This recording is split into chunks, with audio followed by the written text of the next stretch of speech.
I've never given Bigfoot, or any supposed animal that doesn't exist, any real thought in my life.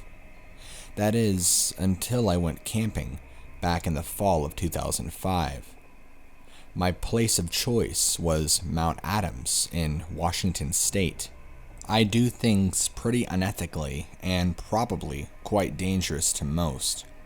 I usually start off at a trailhead and go completely off trail, using only my compass to guide me back in the right direction.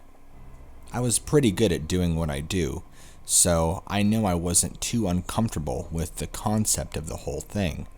I remember the leaves were just starting to change color, so this was probably earlier in October. I remember I had hiked miles and miles the very first day, set up camp, got up the next morning, went again for another 5 to 7 miles before toning it down that evening and settling down early.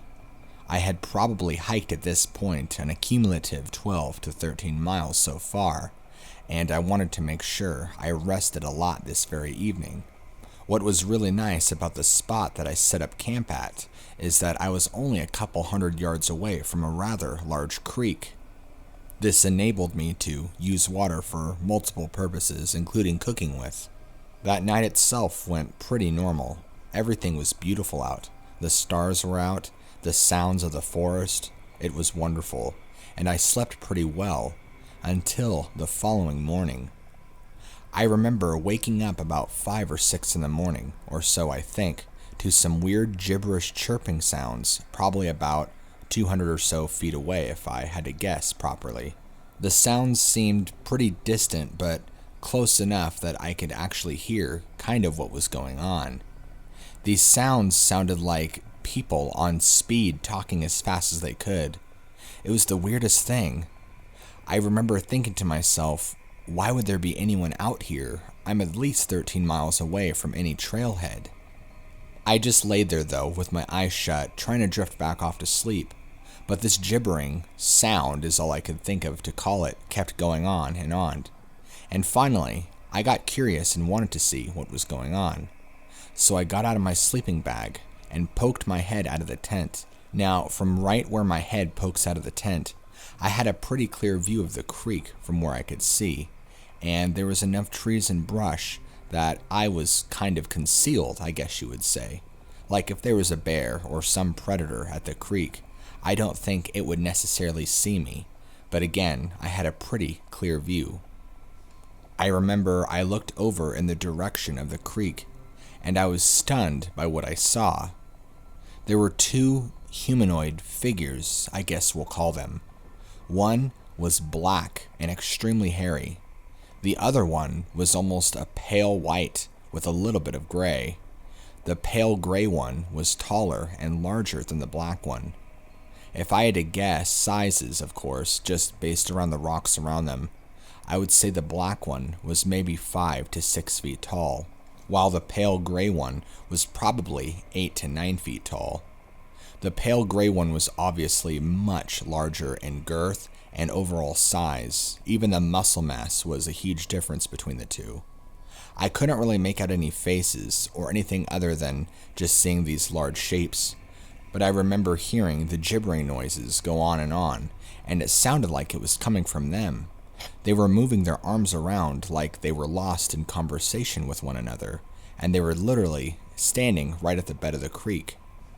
I was in such shock and disbelief, and so bummed out I didn't even have my Kodak camera or anything to take a picture of these things with. I was pretty sure what I was witnessing was 2 Bigfoots having a conversation or something like that. Although I don't know if you could really call that conversation. It was just these weird, high-pitched, gibbering noises that I guess would be their communication.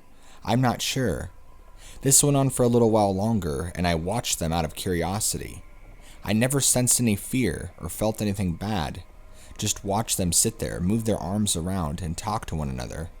And then, before I knew it, they kind of just disappeared. They moved out of view really quickly, but the gibbering noises and sounds still kept going on, although I could tell it was moving farther and farther away. It's really crazy to me because I know that the Pacific Northwest is supposed to be known for Bigfoot, but I never actually ever believed in that, and I didn't think I would be running into any of them at all in my camping expeditions, let alone two. After they left, I got back in my tent and got everything ready to go, and I actually tried to head back to where I came from, just in case I didn't want to wander into their territory or anything like that. I have no idea what kind of animals those things were, and I didn't want to be on the aggressive side of any one of these things. Even though I wasn't scared at all, I feel like this whole experience just taught me to be a whole lot more aware of your surroundings and to be open-minded to the unknown. Even though there's things out there that are supposedly not supposed to exist, I saw with my very own eyes two of those things. I don't know if Bigfoot are supposed to be a type of people, or an animal, or even supernatural. But whatever they are, I must have been close to maybe a den, or a village, or whatever it is that they migrate and live in altogether. I've told my experiences to a few friends of mine, and they actually tell me that it sounds like I encountered an elderly Bigfoot talking to a younger juvenile Bigfoot, which I thought was extremely interesting. I guess white and gray Bigfoots aren't as common, but I guess they are seen from time to time, and I don't know if it's because of their age or what it is that causes them to be that color. But then it was also interesting to see a shorter one, which would make sense that maybe that one was a juvenile that was talking to an elder one. Maybe that really did mean that there was a village nearby, or something like that. I'm not quite sure, but it would make a lot of sense since Mount Adams, I guess, is kind of a hot spot for a UFO and Bigfoot encounters, I later on found out. And like I said, I was at least 10 plus miles off of any trailhead. It would be impossible for really anyone else to be out there in a big hairy gorilla costume of any kind. There's no reason anybody would travel 10 plus miles out in the middle of the forest to do such a thing. And for what reason? Not to mention, those Bigfoot sounds were just not human. Hello, what lurks beneath. I'm here to tell you about several different experiences that I've had with Bigfoot or Sasquatch in my lifetime. Everything from having rocks thrown at me, to this thing charging at my trailer, to seeing this thing face to face. Back when I was in my earlier 20s, I want to say probably 25, I had gotten my first RV and decided to take it into some of the mountains down in California. Now, I drove that sumbitch all around, I want you to know that. I lived in that thing, and it was my baby for quite some time. But there were a few times that I felt strange things happen, or that there was maybe a strange presence outside my RV, if that makes any sense. The time that really stands out to me in particular was there was one night that I was sleeping in my camper when I started to hear these little pop, pop, pop sounds against my trailer. Then they started to get louder and heavier and start turning into thuds. Then I realized that I was having rocks and pebbles thrown at my trailer. What the hell? I thought. I'm out here in the middle of the woods by myself at 3 a.m. I'm pretty much butt naked, and I run outside my trailer and look around. It's pitch black, and there's nothing but the stars in the sky. There's no person, there's no sounds, only crickets. I'm not sure what on earth was pelting my trailer, but I walk over to the side in which I heard the noise, and there's a bunch of rocks and pebbles all along the base of the RV, along with little dents from all the rocks being thrown. Something or someone was throwing rocks. I want you to keep in mind that these kind of events happen to me all over the state of California. There was really no specific location that these things happened or didn't happen. They would just happen from time to time, some worse than others. There would be times where I'd be hiking out in the woods by myself, and I would hear wood knocking, screams, and other really strange sounds that I couldn't quite explain. Actually, if you get on YouTube right now and type in Bigfoot screams, I believe there's an audio clip that's taken from Eastern Oregon, at least I think. If you listen to that, that actually pretty closely matches what I would hear sometimes off in the woods, along with the wood knocking. Another time, I was hiking alone, and I'm pretty sure I stumbled into these things' territory by accident. I remember I had passed several, what they would probably indicate as markers. These were trees that were literally ripped and uprooted out of the ground, turned upside down, and broken apart and in pieces. It was the strangest sight. If any of you want to know what I'm talking about, simply go to Google Images and look for Bigfoot markers and Bigfoot upside down trees to get an idea of what I'm talking about. I didn't believe that those things could happen like that, but unfortunately, when you come face to face with these things, it's an unfortunate reality. I had walked past these markers a little ways and noticed the wilderness around me go dead silent. And that's when I started to feel a little uneasy. I was right next to a ridge, and something in my gut told me to look up. And at that top of the ridge, maybe 20 feet away from me, was the largest, what I would call Bigfoot, that I could ever have imagined seeing in my life. This thing was a behemoth. It was massive. Not only did it have the largest barrel body I've ever seen, but it looked like a silverback gorilla on steroids. I'm talking easily 9 to 10 feet tall, and I can't even measure the girth because it was just so massive. The muscles itself were humongous. But the most haunting part of that whole experience was the intent look that it was giving me. It had a very Neanderthal-looking face, a very pronounced brow ridge, and large nose and lips. The eyes were dark, but not pitch black. I can kind of see them from only about 25 feet away. This thing just glared at me menacingly. Its body language and entire demeanor was basically holding its ground and defending its territory. If I had to summarize the way it was looking at me, it was basically telling me to leave now. You bet your sweet ass I wasn't going to be trying to challenge an animal this large. Hell no. Anyway, I just wanted to share these minute details with you, and in the future, I might go ahead and send you a really full, in-depth encounter that I had in Colorado. What I'm about to share with you now is my actual father's encounter that he had back when he was in his 20s. Yes, when I mean my actual encounter, I'm talking about me, what lurks beneath, my father's actual Bigfoot encounter. He's told me about it many times growing up, but I thought it would be really cool to share with you guys in a Bigfoot encounters video. So, this is my father's encounter. Back in 1973, it was around summertime. This occurred in the outskirts of Davie, Florida, where much of the land at the time remained undeveloped, except for the thousands of acres of orange groves and citrus fruits. Reportings at the time on the news talked of a skunk ape. Those of you who are more familiar with Bigfoot and Sasquatch will know that the skunk ape is the same creature that's commonly seen in the Florida Everglades. There are still many sightings to this day. I was out at my cousin's place, who lived in a groundkeeper's house for the orange groves around. We were out in the thicket of the Everglades. There was only one road at the time that extended about 25 miles, which connected Highway 27 to Alligator Alley, going east and west. Like I said, I was with my cousin Gary and 3 of my close friends. It was roughly 8 p.m., and it was fairly dark outside. We were just hanging out and talking when out of nowhere, our nostrils get assaulted by this foul-smelling odor. The only way I could describe it was a grotesque, strong musk-like odor.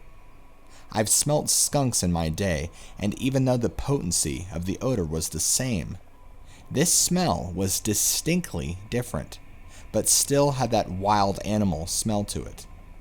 The smell freaked us out because, in our minds, it instantly went to skunk ape with all the recent reports on the news. Let me give you a better layout of the property. My cousin Gary's house was surrounded on all 3 sides of orange groves that extended for miles out to the Everglades. Other than that, he had a long front yard with a driveway that led right to the road. We started hearing commotion and rustling out in the orange grove somewhere out of the darkness. I would estimate it being close by the house. The smell started getting stronger, so we all got up, turned on the outside lights. Whatever it was out towards the backside of the property. It was beyond the realm of light of the yard, and was remaining hidden in the darkness because it did not want to be seen. We all armed ourselves with guns. We had rifles, pistols. We were ready to take this thing out. My cousin had a high-caliber elephant gun. He also had a .30 caliber machine gun, semi-automatic as well. One of us had a .22. Another had a .357 Magnum. We ran outside to the backyard to see if we could spot anything. We couldn't see anything with the darkness being as thick as it was. We were yelling at it, taunting it to show itself, but things remained quiet. And then after a few moments, we heard a huge branch breaking. I would say it was within 10 feet of where the lights stopped. This thing was close by. I don't know what it was, but it was intelligent enough to remain hidden.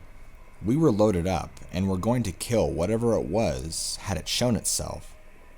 Things got silent after that, and the smell eventually dissipated.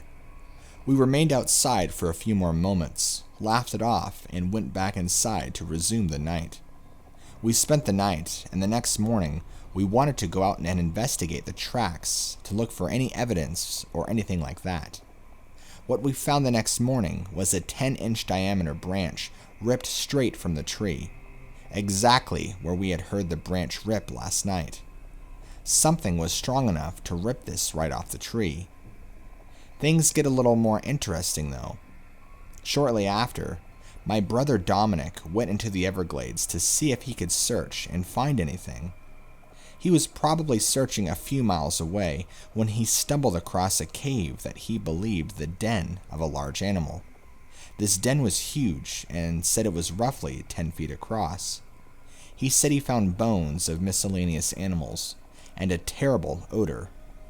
Whatever he found spooked him enough that he got the hell out of there. We don't have bears down there, and there's no predators in the Everglades that would have a den like this. He said this was a well-constructed den, enough that it scared him shitless, and he was very familiar with mountain lions and other predators that are in America, and that are even natural to Florida. There were also reports during this time that a horse had been found nearby with its head torn off its body completely. We all knew of this report, and my brother put 2 and 2 together, and put this as him finding the den to whatever the hell ripped the horse's head right off. Now you tell me, what the hell could possibly be strong enough to rip the head off a horse's body? Do you have any idea the sheer amount of force and strength that would take? I haven't had any experiences like what I've described to you since. Florida has since become much more developed since the early 70s, and it's possible much of the area we had our original encounter in is no longer there. It just makes you wonder what's truly out there waiting for you.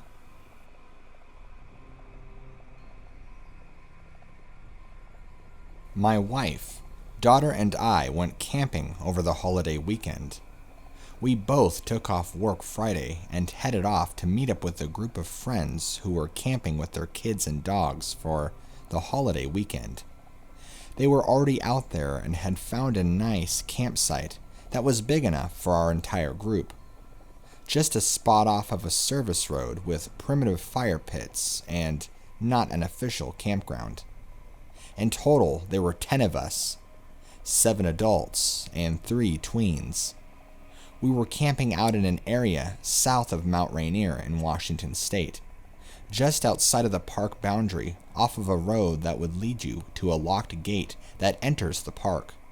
We knew at the end of the road was a locked gate because all the cars that went that way only to flip back around because it was only accessible to National Park staff.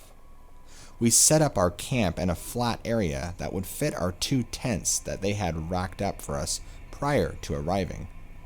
It was a bit closer to the road than their tents were, and they had set up their tents much further back. Once camp was set up, we hung out with our friends while the kids played and had dinner around the fire. Just friends hanging out, having drinks, hanging around the fire, and all was great. We stayed up pretty late, and everybody was getting tired and cold. Slowly, everyone faded off to their tents and to bed. My wife was cold and went to warm up in the car, and then proceeded to fall asleep in the car. Now my daughter and I are the last two awake out by the fire, and she decides that she wanted to sleep in the car too, where it was warm with my wife. I agreed that that was okay, after I attempted to wake my wife up and get her to come to the tent to go to sleep, and she was out cold. So I watched her go to the tent and grab her blanket and her sleeping bag for my wife as it went cold, and I had turned off the car by now. She grabbed the stuff and zipped up the tent, and off to the car she went. I myself stayed up just a little bit longer by the fire, and must have dozed off momentarily, because when I woke back up, I was sitting in a camping chair by only glowing embers, and it was pitch black. Only the coals of the fire were glowing red, and glowing in the now dead fire. I got up and found my way to the tent in the pitch blackness of the night, and climbed in and went to sleep. I was exhausted and fell asleep as soon as I hit the sleeping bag. Around 3:30 in the morning, I wake up to my daughter's tent kind of rustling, and what sounded like two female voices talking really softly. I listened intently, trying to hear what they were saying, but I couldn't really understand anything. There were no real discernible words coming out, just mumbling, then silence. I figured it was just my wife and daughter finding their way to my daughter's tent, not wanting to wake me up being loud. Figured my wife was just going to sleep in the tent with my daughter. However, now I am upset because my back is killing me because the air mattress is now flat and airless.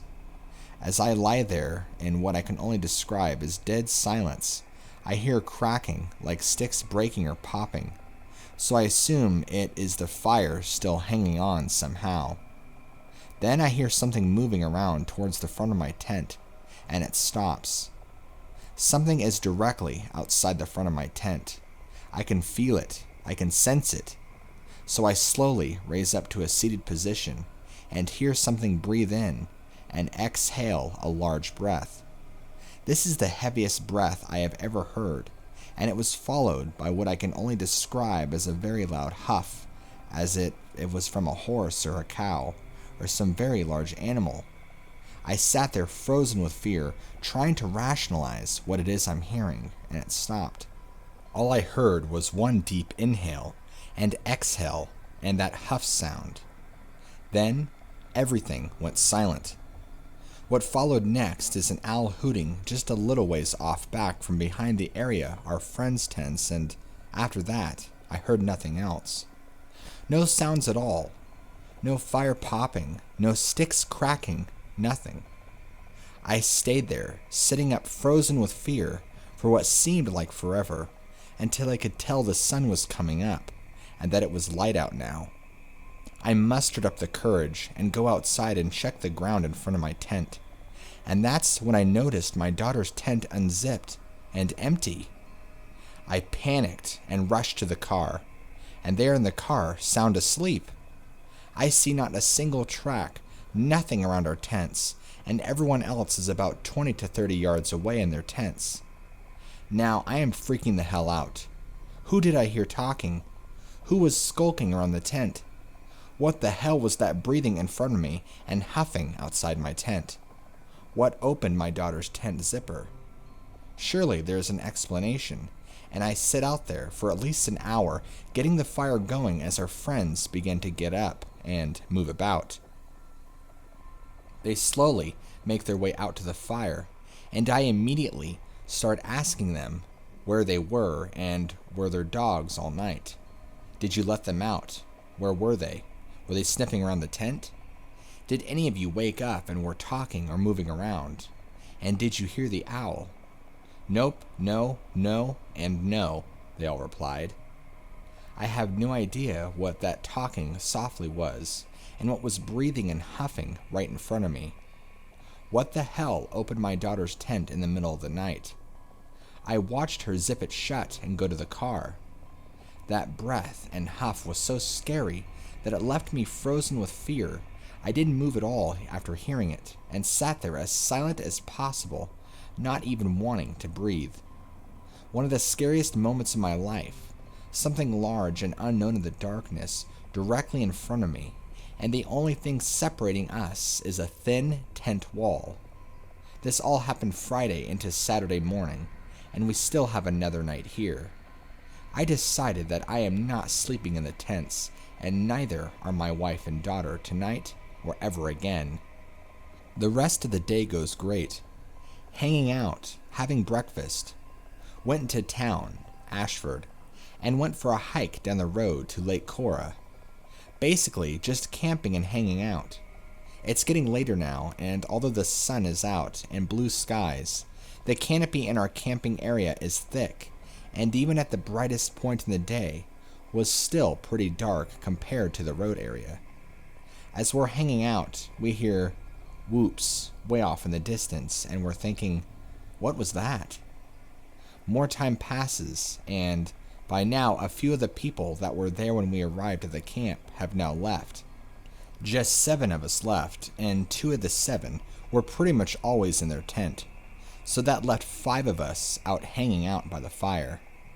That's when dusk crept in, and my buddy began working on dinner for all of us. As we sat there, from off in the woods between us and the park boundary, towards the creek, we hear these blood-curdling screams and wood-type howls that everybody heard. We all stopped talking and fell silent, and we all began to ask each other, what the fuck was that? We heard this about 4 to 5 times. It sounded like a woman being murdered, and a howl type of sound, I don't know. I know sometimes a cougar will make a very similar sound of a woman dying, but this sounded nothing like that. Then came a few tree knocks from the same general direction. Is someone messing with us out here? Everyone was thinking. Keep in mind, it is a holiday weekend, so tons of campers within a 15-mile radius. So I call my buddy over, and he hadn't heard the screams because he had been cooking on a skillet and had a propane lantern in front of him and behind him, and they are loud. We stand there and listen and don't hear it. We decide, okay, we will do a tree knock back closer to the road that divided us from where the area we heard these vocalization and knocks from. That is when we heard it. I got a chill down my spine to my core, and the hairs raised up on my arms and neck. We both looked at one another, and at the same time asked, "Did you hear that?" I asked him what he heard, and we had both heard what we can only describe as monkey/gorilla sounds you would hear on Discovery Channel or something. It was like, ooh, ooh, ah, ah, ah sound. It was far off, but deep and rumbling, unlike you would hear on TV. I want to say it was like directly focused at us.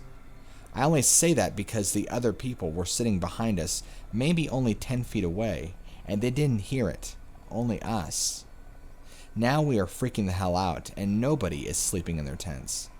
We don't want to say anything and freak everyone else because, at this point, they are already all on edge. I have been hiking and camping here in the Pacific Northwest for almost 20 years now, and have never experienced this while camping out with my family and friends. I am 39 years old from East Coast and have been shot at and chased growing up in the ghetto. I am a former U.S. Army infantryman who has spent countless nights in only a sleeping bag in a dugout sleeping hole and in tents. I am now afraid to ever sleep in a tent again after this weekend. I have never really ever felt fear like I did that first night in all my time in the forests out here, except when I was a kid in the woods back home